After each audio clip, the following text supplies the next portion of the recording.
बिस्मिल्लाहिर्रहमानिर्रहीम। अस्सलाम वालेकुम। आप देख रहे हैं DNN न्यूज और मैं हूं गुलाम जहरा। अब रुख करते हैं खबरनामे की तरफ।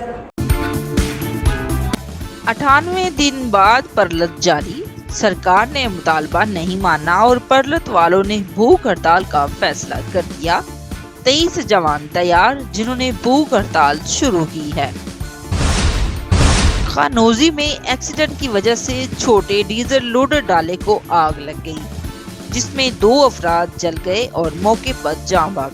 रिपोर्ट जलालुद्दीन, DNN न्यूज, चमन। अब तक के लिए इतना ही। मजीद खबरों के लिए हमारे साथ रहिए।